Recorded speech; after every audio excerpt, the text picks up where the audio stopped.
భజే నారాయణం లక్ష్మీనారాయణం భజే నారాయణం. అగ్నిదగ్ధ సర్వాణి. జ్ఞానం అనేటువంటిది ఉంటే అన్నీ ఉన్నట్టే లెక్క. పార్వతి, నా జాతకంలో గృహయోగం లేదు అన్నట్టు. మీకు జాతకాలు కట్టుకోవాలనుకుంటే ఎంతసేపు కనుక మీరు పార్వతీ పరమేశ్వరులు మాట్లాడుకుంటున్నారు. మాట్లాడుకోగా ఒక ఆయన వచ్చిండు. ఎవరు అంటే, నమ ప్రథమనాథాయ కైలాసాచలవాసినే శివమైత్రాయ జగతాం మహాదైశ్వర్యమూర్తి. శివునికి బాగా మంచి స్నేహితుడు ఎవరంటే కుబేరుడు. అమ్మా, మీరేమో మాట్లాడుకుంటున్నాను, నేను వినవచ్చా? దాదా వినవచ్చు కాదు, వినే మాటలే మాట్లాడుకుంటున్నాను. ఇంతమందికి ఇళ్ళున్నాయి, మాకు ఇల్లు లేకపోయనే ఆలోచన మీ బావగారికి ఉందా? బావాని పిలిచేట కుబేరుడు శివుణ్ణి. నిజమే, కానీ సొంత ఇల్లుంటే ఎంత కష్టం. సున్నం వేయాలి, రిపేర్లు చేయాలి, నల్ల రాకున్నా, లైట్ రాకున్నా, కొత్త వాళ్ళు వచ్చినా, మున్సిపల్ వాళ్ళు వచ్చినా, కరెంటు బిల్లు వాళ్ళు వచ్చినా కష్టం. ఇప్పుడు నాకు హాయిగా రూమ్ ఇచ్చిండ్రు, నాకే బాధ లేదండి. కారణం నేను సొంతం కాకపోతే ఆనందంగా ఉండవచ్చు. అందుకోసం ఇల్లెందుకయ్యా కుబేర? లే అక్కయ్య చెప్పింది కదా, కట్ట అన్నావు. ఇది నీ ఇష్టం కానీ నాకైతే పెద్ద ఇష్టమేం లేదు. అంటే గృహిణి అయ్యా, ఆడవాళ్ళు చెప్పినట్టుగానే గృహాలు కట్టాలి. వాళ్ళు ఇష్టం ఉన్నట్టు కట్టినప్పుడే ఆ ఇంట్లో ఆనందం జరుగుతుంది. ఇది శాస్త్రం. ఎక్కడ కడదామా అనుకుంటే మరి భూమి మీద కట్టనిస్తారో కట్టనివ్వరో ఎవరో అనుకున్నాడు. వెళ్ళి నడి సముద్రము సుడిలో కట్టిండండి. పెద్ద సముద్రంలో మధ్య సుడిలో ముడిలో కట్టిండు. గిరగిర తిరుగుతుందా సుడి, తాడి చెట్టెత్తు. ఎవరన్నా పక్షులు వెళ్ళినా సుడిలో పడిపోతాయి. గంతటి సురక్షితమైనటువంటి ప్రదేశము. దేంతో కట్టిండు? ఏ మెటీరియల్ అయినా కూడా ఉప్పు నీళ్లకు పాడైపోతుంది కనుక ప్రపంచంలో పాడు కాని వస్తువు భూమిలో బాతినా నీళ్ళలో వేసినా ఏమిటది? బంగారంతో కట్టిండు. మరి ఎంత కట్టిండు? చిన్నగాన వాళ్ళు ఉన్నాళ్ళు పార్వతి పరమేశ్వరుడు, గణపతి, కుమారస్వామి, నంది, భృంగి, శివగణాలు. వీళ్ళందరినీ లెక్క వేసి కడితే ఆ లంకలో తిరిగితేనండి పూర్ణిమస్య సమారభ్య తత్పూర్ణిమాతు పర్యంతం గమనేతు. పున్నమనాడు చూస్తానికి బయలుదేరితే ఇల్లంతా మళ్ళా పున్నమ వస్తాడ మొత్తం చూడాలంటే. అందుకోసమే మనవాళ్ళు ఏం చేస్తారు, పెద్ద ఇల్లు కడితే మా ఆయనే లంకంత కొంప కట్టిండు, ఏం లాభం అనుకుంటారు. చాలా పెద్దది కట్టిండు. ఆయన కట్టాలంటే ఎంతసేపు కట్టేసిండు. దానికి రాళ్ళు, మణులు, మాణిక్యాలు అన్నీ పెట్టాడు. దాని తర్వాత బ్రహ్మదేవుడు వచ్చేట, నాయనా నీ లంకకు రక్షణ నేను ఒకటి చేస్తున్నా అని ఒక చిన్న దీపాన్ని వెలిగించాడు. ఈ దీపము ఎప్పటికీ వెలుగుతూనే ఉంటుంది. ఇది వెలిగినంతకాలం దీన్ని ఆర్పితేనే బంద్ అవుతుంది, కానీ దానంతటా అది ఆరిపోని దీపం ఇది. నీకు క్షేమం అన్నాడు. సరే, పార్వతి పీటల మీద మరి మనమే కూర్చుందాం, గృహప్రవేశం చేయాలి కదా. సరే, మరి పురోహితుడిని ఎవరిని వెళ్దాం? పురోహితుడు ఎవరు? మనాడు లేడా? 10 తలకాయలున్నాయి వాడికి. మంచి పురోహితుడు, వేదంగా పండితుడు. అయిపోయి రావణాసుడిని పురోహితానికి పిలిచిండు. వచ్చిండు, అంతా అయిపోయింది. పుణ్యవాచన, రక్షాబంధన, దీక్షా స్వీకార, వాస్తు పూజ, గ్రహ పూజ, దిక్పాలక పూజ, అన్ని పూజలు అయిపోయి మంగళారతి, మంత్రపుష్పం, ఆశీర్వచనం అయిపోయిన తర్వాత స్వామి నాకు ఆశీర్వచనం ఏంటి, నేను పోతా అన్నాడు. మరి శివునికి ఆశీర్వచనం ఇచ్చేంత గొప్పవాడు కాదు కదా రావణాసుడు. ఆశీర్వదించాడు. నాయన ఆశీర్వచనం ఎట్లా ఉంది, కానీ నీకేం కావాలో కోరుకో. నాకెందుకు అయినా మీ దగ్గర ఏమున్నాయి ఇచ్చడానికి? ఇస్తే ఓ రుద్రాక్షమాల ఇస్తారు, ఓ పాముని ఇస్తారు, నేనేం చేసుకుంటా అవి. లేదా ఓ జింక చర్మం ఇస్తారు, ఏం చేసుకుంటా. మీ ఆశీర్వచనం నాకు చాలు. లే సరే, నా దగ్గర ఏం లేకుండా మీ అమ్మ దగ్గర ఉన్నాయిరా, ఆమె ఏదంటది ఇస్తుంది. అడుగు రావణా, నీకేం కావాలి అని. అమ్మ వద్దనంగా ఎందుకు నాకు ఇవన్నీ, ఏం కావాలో చెప్పవా, నేను అడుగుతున్నా కదా, ఇస్తావా, అయితే లంక ఇచ్చే నాకు అన్నాడు. పురోహితుడు ఎక్కడైనా గృహప్రవేశం చేసి ఇల్లు అడిగితే ఇస్తారా? ఇచ్చాడు. అరే ఇదేం కోరిక రావణ అంటే, నేను చెప్పలేదే పార్వతి, నా జాతకంలో ఇల్లు లేదు, మనకు ఆ కొండలు గుట్టలే ఆనందం. అపి స్వర్ణమయీ లంక, లంకలో అరిష్టాలు పోయినాయి, రావణాసుడు పోయిండట. అప్పుడు లక్ష్మణుడు అడుగుతున్నాడు, దీపం పెట్టాడు బ్రహ్మదేవుడు, సుడిలో కట్టాడు లంకను. మరి దాని తర్వాత రావణాసునికి ఎంతమంది రాక్షసులు ఉన్నారంటే 60 కోట్ల మంది రాక్షసులు ఉన్నారు లంకలో. 60 కోట్ల మందిలో ఒక్కడిని శాంపిల్ తీసుకుంటే ఒకడే, వాడు 7 లోకాలను అతలాకుతలం చేయగలిగిన సమర్థుడు. ఇంద్రజాల మహేంద్రజాల టక్కు టమాటి విద్యలని తెలిసినవాడు. ఒక్క రాక్షసుడు తలుచుకుంటే భూమండలాన్నంతా కూడా లోకాలన్నింటినీ అతలాకుతలం చేయగలిగిన వాడు. వాళ్ళు 60 కోట్ల మంది రాక్షసులు. 60 కోట్ల మంది రాక్షసులతో పాటుగా ఇంకెవరున్నారట అంటే, రావణాసునికి ఎంతమంది మన్మలు, చిన్న పెద్ద కలిపితే 150,000 మంది. మరి అయ్యో మనకే ఉన్నారు, మీకు మనవరాలను ఎంతమంది అమ్మా అని అడిగితే 2 బస్సులు అంటారు. అంటే 2 బస్సులు నిండుతారు వాళ్ళు. మరి అటువంటిది మనకంటే గొప్పవాడా కాదా రావణాసుడు? 150,000 మంది మనవలు ఉన్నారు. మరి రావణాసుడు ఏమైనా బలవంతుడా కాదా అంటే, శివుని కొండను ఎడమ భుజం మీదే ఎత్తిండు, గంతటి దేహబలం కలిగిన వాడు. మరి దాని తర్వాత ఏమైనా డబ్బున్నదా రావణాసుడి దగ్గర అంటే, ధనలక్ష్మి, ధాన్యలక్ష్మి, రాజ్యలక్ష్మి, భాగ్యలక్ష్మి, 4 లక్ష్ములు ఆయన ఇంట్లోనే ఉన్నాయి. మరి పోనీ ఏమైనా తపశ్శక్తి ఉందా? మెడిటేషన్ పవర్ అంటే శివుణ్ణి మెప్పించి ఆత్మలింగాన్ని తెచ్చిండు, గంతడివాడు. మరి ఇవన్నీ ఉన్నాయి కానీ ఏమైనా త్యాగం ఉన్నదా? పెట్టే బుద్ధి ఉన్నదా? త్యాగం ఎందుకు లేదు? కౌశంబిని మహాయాగం అని యాగం చేస్తాడు రావణాసుడు. ముహూర్తం ఎత్తిపోతుంది, కొబ్బరికాయ దొరకలేదు, తీసుకురాని పోయిండు. వాడు తెచ్చే లోపల ముహూర్తం పోతున్నాం, తలకాయ కొట్టిండు, గుండాలో పడేసిండు కదా. మరి గంతడి త్యాగం ఉంది. మరి త్యాగం ఉంది కానీ ఏమైనా వెపన్స్ ఉన్నాయా నీ దగ్గర అంటే, వారుణాస్త్ర, ఐంద్రాస్త్ర, వాయువ్యాస్త్ర, ఆగ్నేయాస్త్ర, బ్రహ్మాస్త్రాలని కూడా రావణాసుడిని అడుగుతున్నాయట. రావణ ఎప్పుడు యుద్ధం అంటే, ఆ అస్త్రాలకే గంత ఉత్సాహం ఉన్నది, అటువంటి అస్త్రాలని. మరి ఇవన్నీ ఉన్నాయి కానీ నీకేమైనా భక్తి ఉందా అంటే, పేగులు తీసి వీణ వాయించిండు, రుద్రవీణ. మరి ఎంత భక్తులు అండి? ఈ ప్రశ్న రావణాసుడే అడుగుతాడు. ఎవరిని అడుగుతాడు అంటే, నారదుడిని అడుగుతాడు. గిన్ని ఉన్నాయి నాకు, ఎప్పుడు అడిగిండు? ఇక రేపు యుద్ధానికి పోయి రావణాసుడు సమాప్తమయ్యే కాలం వస్తే, ఇవాళ నారదుడు వచ్చిండు, ఎట్లన్నాడో చూద్దామని వస్తే ఎట్లనండి, నారదులు వస్తే ఉన్న కూర్చుని అనేవాడు రావణాసుడు. ఆయన ముందర కూర్చుండేదా? మామూలు వ్యక్తుల దగ్గరనే కూర్చోం, అరే వాడి ముందర కూర్చున్నా కూడా ప్రమాదం అనుకుంటాం. అటువంటిది రావణాసుడు. మనం పెద్ద పెద్ద వాళ్ళని ఇళ్ళకి పోతే ఏం చేస్తామంటే, సోఫాలలో కూర్చుంటామా? కూర్చుంటాం. అవి ఎట్లున్నాయో చేతిలోని ముట్టి చూస్తాం. కూర్చుంటే వాళ్ళు ఏమనుకుంటారు? గంతటి భయం రావణాసుడు అంటే. రాగానే రా నారదా కూర్చో, నేను కూర్చోవడమా? ఇది మొదటిసారి లంకలో కూర్చోవడం. కూర్చున్న తర్వాత ఇవన్నీ చదివిండు. ఇన్ని ఉండి నాకు అపజయం ఏమిటి? ఈ లంకలో దీపం పెట్టే దిక్కులేదేమిటి? ముగ్గురు వచ్చిండ్రు అడవికి, రామలక్ష్మణ సీత. అందులో సీతను నేను తెచ్చుకున్నాను.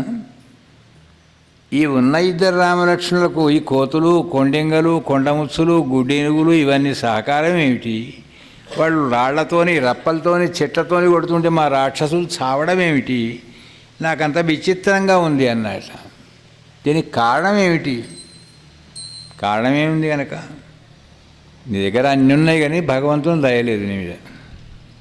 వాళ్ళ దగ్గర ఏమీ లేవు కానీ భగవంతుని దయటున్నది, అందుకే వచ్చింది. వాళ్ళు పోయినాక లక్ష్మణుడు అంటాడు, ఇంత పెద్ద లంకలో కొన్ని రోజులు ఉండిపోదామా అన్నట్టుగా, అపి స్వర్ణమయీ లంక. నాకు అర్థమైంది లక్ష్మణ, కానీ ఇది ఏమిటో తెలుసునా? అపి స్వర్ణమయీ లంక నమే లక్ష్మణ రోచతే. నీకు బాగా అనిపిస్తుందేమో కానీ నాకు ఇది అరౌచికంగా అనిపిస్తుంది, రుచిగా అనిపించడం లేదు. ఇక్కడ రుచి ఎక్కడ ఉండాలి? అపి స్వర్ణమయీ లంక నమే లక్ష్మణ రోచతే జననీ జన్మభూమిచ్చ స్వర్గాదపి గరీయసి. ఇది మొత్తం శ్లోకం అండి. నీకు రుచించిందేమో కానీ నాకు రుచించలేదయా. కనుక జననీ జన్మభూమిశ్చ స్వర్గాదపి గరీయసి. వాస్తవంగా ఎక్కడ జన్మించినమో మన జనని ఎక్కడ ఉందో అక్కడికి వెళ్ళాలి సుమా. ఇది ఎవరు చెప్పారు? శ్లోకం రాముడు. ఎవరికి చెప్పాడు? లక్ష్మణుడికి. రాముడు అంటే ఎవరు? భగవంతుడు. లక్ష్మణుడు అంటే ఎవరు? మనమే.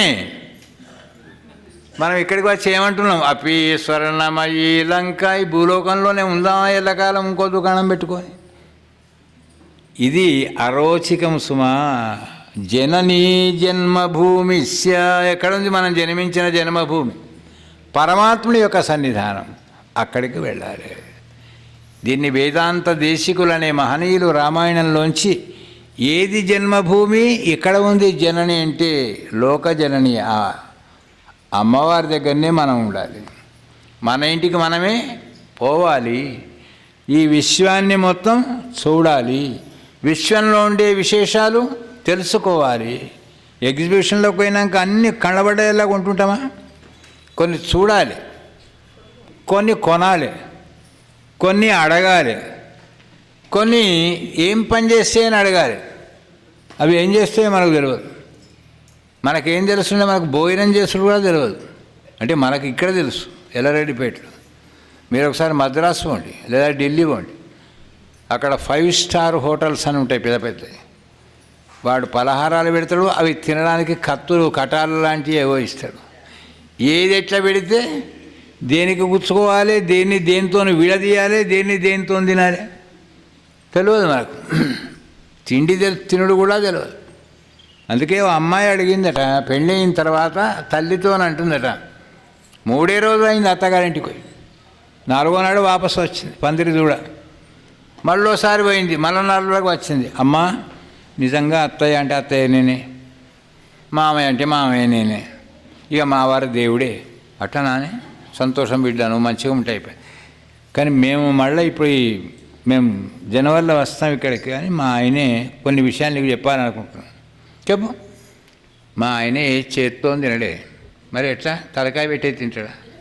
తలకాయ చేతితో తినడు.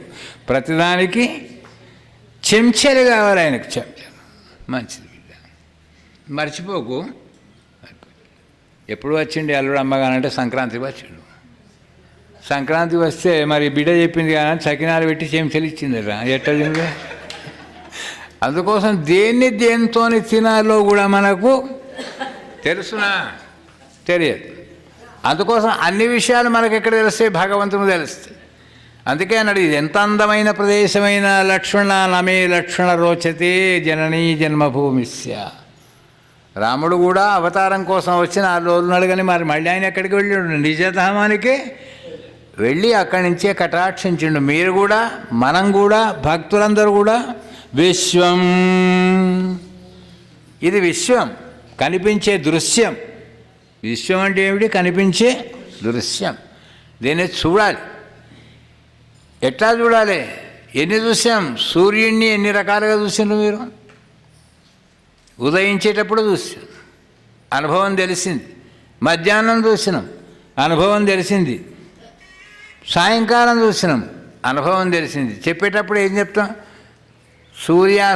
సూర్యోదయం ఎట్లా ఉంటుంది అమ్మా అని అడిగిండట ఒకడు.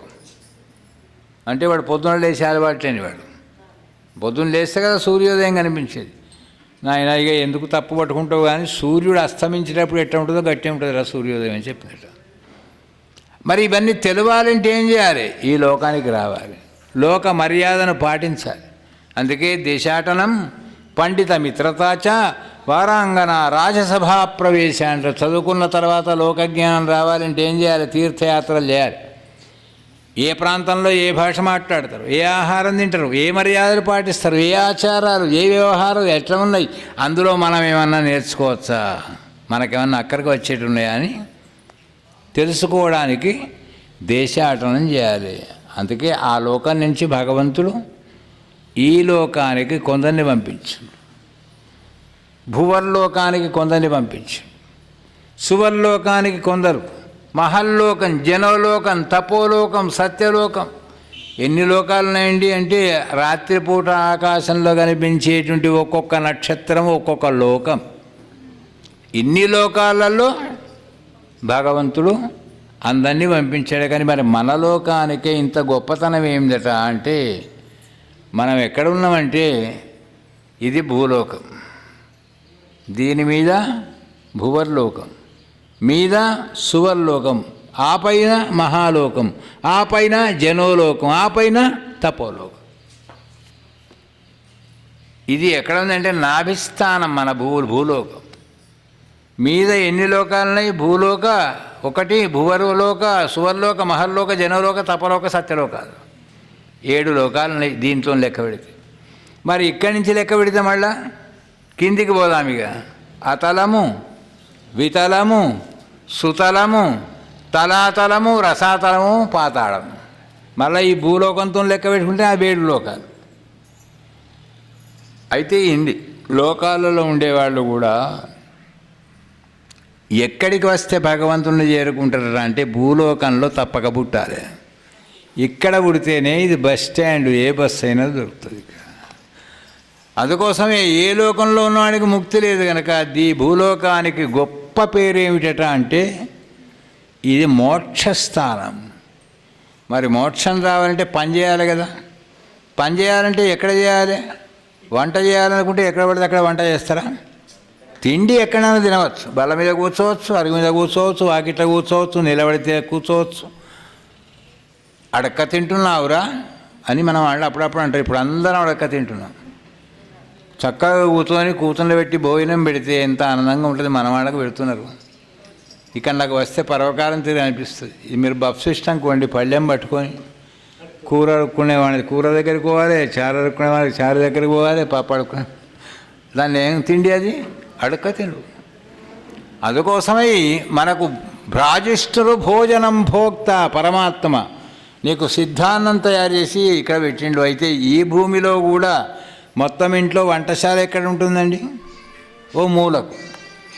అందుకే ఈ భూలోకంలో కూడా గొప్పనైన వంటశాల ఏదట, ప్రసాదం అందరికి పెట్టవచ్చు.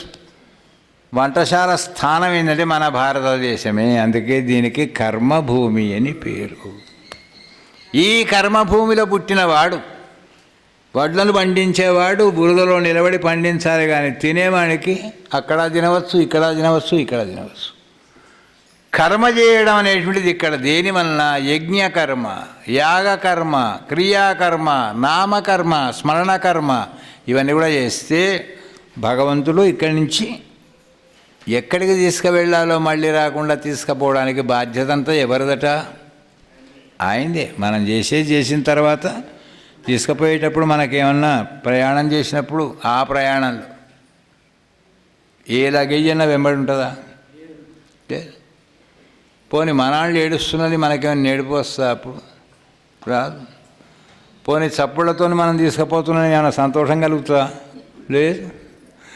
పోనీ అగ్నిలో వేసినాక కూడా ఏమైనా చురుక్కు అంటుందా? లేదు. కావచ్చు, అయితే అంటుందో కాదు అనదో. అది ఎప్పుడు తెలుస్తుంది మనకంటే? అప్పుడే, ఇప్పుడు తెలియదు.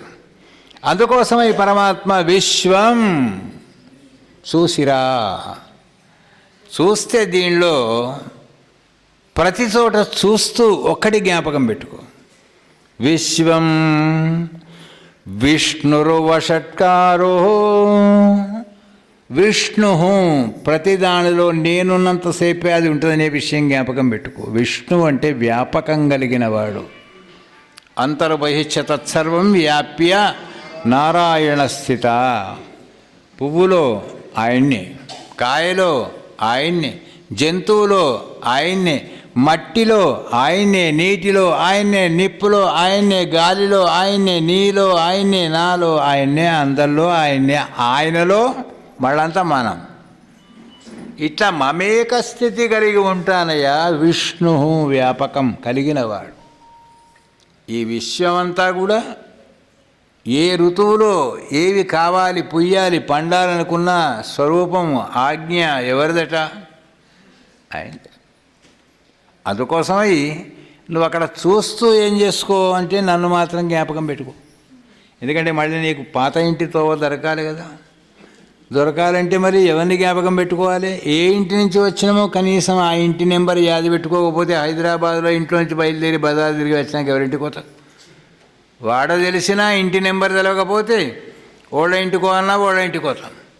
అందుకోసం నీకు నెంబర్ జ్ఞాపకం పెట్టుకోవాలంటే ఇక్కడ ఏం పెట్టుకోవాలి? నామమే జ్ఞాపకం పెట్టుకోవాలి. విశ్వం విష్ణు. అన్నిట్లో నేను అయి ఉన్నాను. ఇంకో నామం ఉంది, వషట్కారో. వషట్ అంటుంటారు, అంటే వశం. నాకు వశమయ్యే ఉన్నాయి అన్నీ కూడా, నా ఆజ్ఞలోనే ఉంటాయి అన్నీ కూడా. నేను ఒక్కదానికి వశమైతే ఈ ప్రపంచమంతా నాకు వశమైపోయింది. కానీ మరి నన్ను నువ్వు వశం చేసుకోవాలంటే ఎట్లా? పువ్వులో నేనే, కాయలో నేనే, అన్నిటిలో నేను వశపరుచుకున్నాను.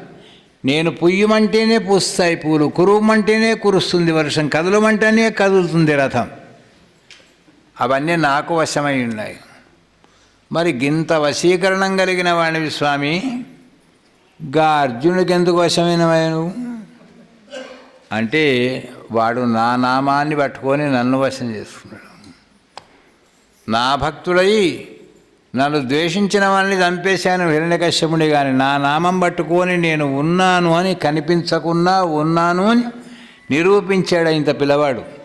కనుక మద్భక్త ఎత్ర గాయంతి, నా నామాన్ని పలికిన వాడికి నేను వశుణ్ణి అవుతాను. ఇది పరమాత్మ చెప్పి విశ్వాన్ని చూసావు.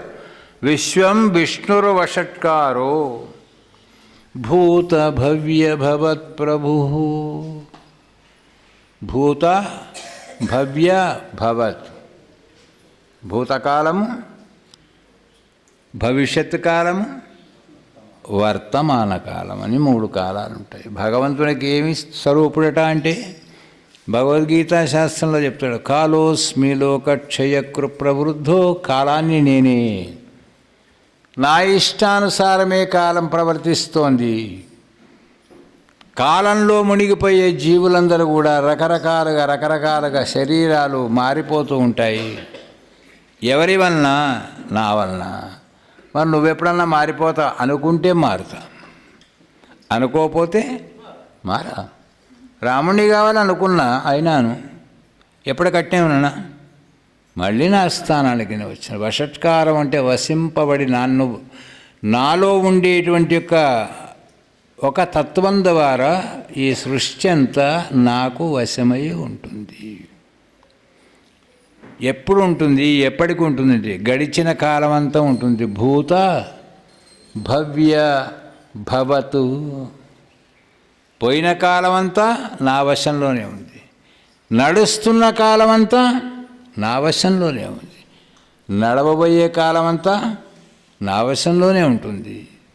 ఎవరి వశంలో ఉంటుందండి? దేశమంతా, రాష్ట్రమంతా, పోనీ గృహమంతా ఎవరి చేతిలో ఉంటుంది? దేశం. దాన్నేమి ప్రభుత్వం అంటుంటారు. ప్రభుత్వం అంటే నువ్వు, నీ చేతిలోనే ఉంటుంది. కానీ ఆయన యొక్క పేరు మనం పెట్టుకున్నాం. ఏమండి అంటే ప్రభుత్వం. త్వం అంటే నువ్వు స్వామి, ప్రభువు నువ్వు, త్వం నీ చేతిలో ఉంటుంది ఇది. కానీ మేము దీని మీద కూర్చున్నాం కనుక ఓ 10 నిమిషాల కుర్చీ మీద మా ప్రభుత్వం అంటున్నాడు.